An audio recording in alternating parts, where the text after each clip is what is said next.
Welcome back. You're still watching tonight, and it's time for Data Point. I want us to look at the next process for the impeachment of Deputy President Gachagua, starting from what we know that on the 8th of October, which is next week on Tuesday, the National Assembly will be debating the motion and also listening to the Deputy President, should he choose to appear in person or to send legal representation.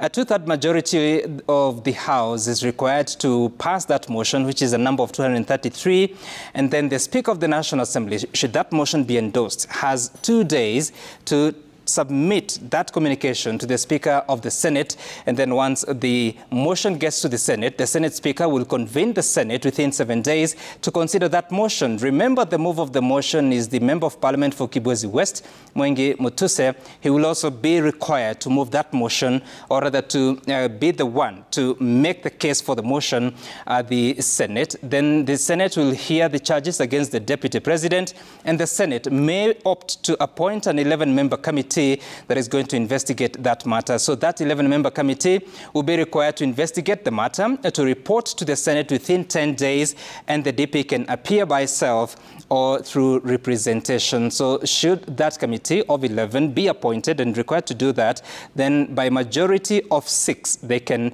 endorse the impeachment, or they endorse or agree with some of the grounds of impeachment. Now, if the committee finds allegations not substantiated, there would be no further proceedings and the impeachment would stand defeated, meaning the House would not pursue that matter again. Now, if the committee finds any allegations substantiated, then the Senate shall accord the Deputy President the opportunity to be heard, and the Senate shall vote on impeachment charges, and 2/3 of the House is needed to impeach. And should the impeachment pass, then the Deputy President ceases to hold office. This is according to the Constitution. Let's take a look at some key numbers involved here. So remember, 117 is the minimum number of MPs required to back the motion.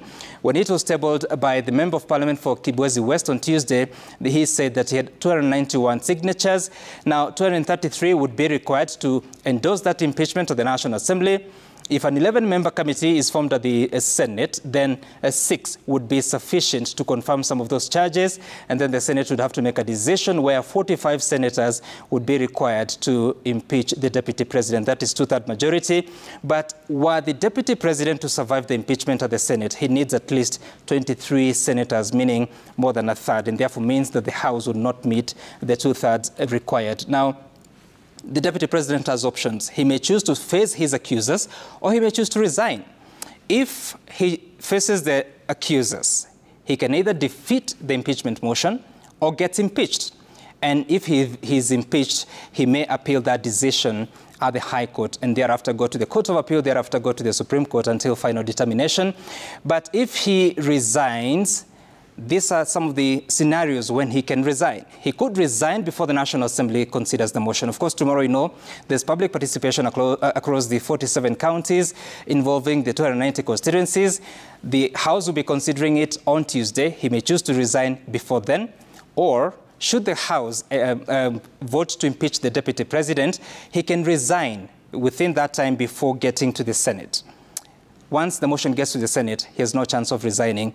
And the question is, if he resigns after National Assembly confirms those allegations, would Senate still consider that motion?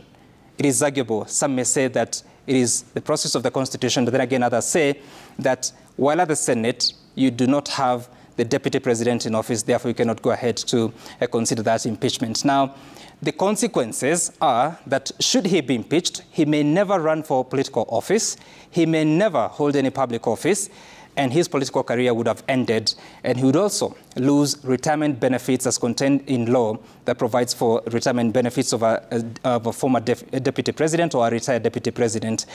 And here are case examples whose political careers have ended through impeachment: Ferdinand Waitito, the former governor of Kiambu, and Mike Sonko, the former governor of Nairobi County. That's a look at the data point on impeachment of DP Gachagua.